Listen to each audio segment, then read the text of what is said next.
Jill Stein is a complete idiot. Her recount campaign has nothing to do with electoral integrity. It's a vicious assault on the very bedrock of democracy itself. This is not being done to benefit one candidate at the expense of the other. Really? Is that why all the recounts are taking place only in states that Trump won? Why not a single recount in a blue state that Hillary narrowly won, Jill? Trump won Pennsylvania by 78,000 votes, while Clinton won New Hampshire by less than 3,000 votes. She won Minnesota by less than 44,000 votes and Nevada by around 26,000 votes. Smaller margins than Trump won Pennsylvania in every case. Why no recount in any of those states?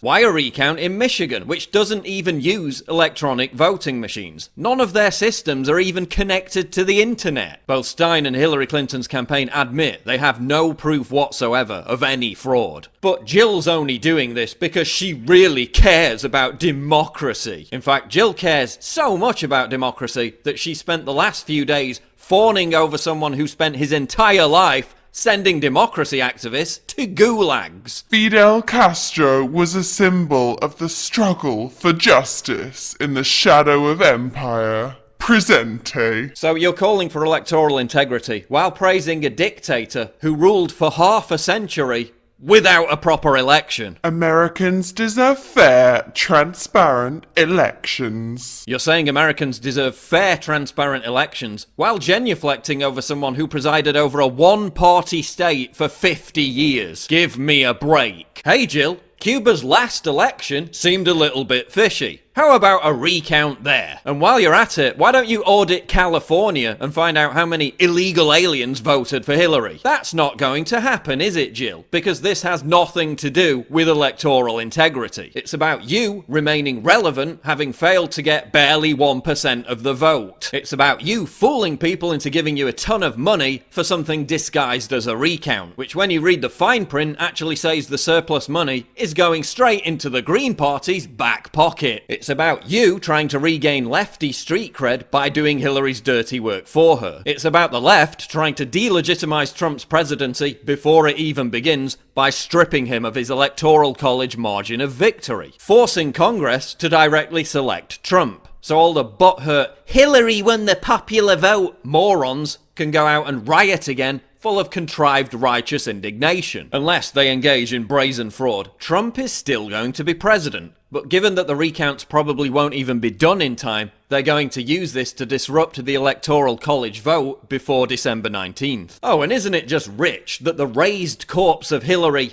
"only people who hate democracy challenge election results," Clinton, is now hovering in the background of all this. Maybe November Hillary should have listened to October Hillary. To say you won't respect the results of the election, that is a direct threat to our democracy. Look, some people are sore losers and, we just gotta keep going. The same hag who lectured us about being sore losers refused to even concede to Trump on election night until Obama basically forced her to. She also reneged on a deal with Trump to concede within 15 minutes of the Associated Press announcing the winner. Now George Soros, globalist despot who specializes in overthrowing democratically elected governments, has been connected to the recount campaign. Well, imagine my shock. Listen, don't think that just because Trump won the presidency, they're actually going to let him become president without a fight. The political elite don't play by the rules. The rioting, hateful, butthurt, intolerant left are their attack dogs. They're perfectly willing to trash democracy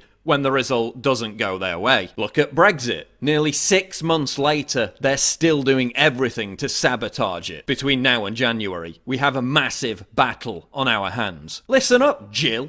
We know you have complete contempt for democracy. We know you're bought and paid for by Team Hillary. We know you're a lying piece of shit. Why not just admit the real reasons for all this and stop pretending it's about electoral integrity, while you simultaneously praise dictators who once imprisoned and killed those who actually fought for electoral integrity? Take your George Soros money, go back to being a political failure, and stop being used as a pawn to overturn the democratic will of the American people.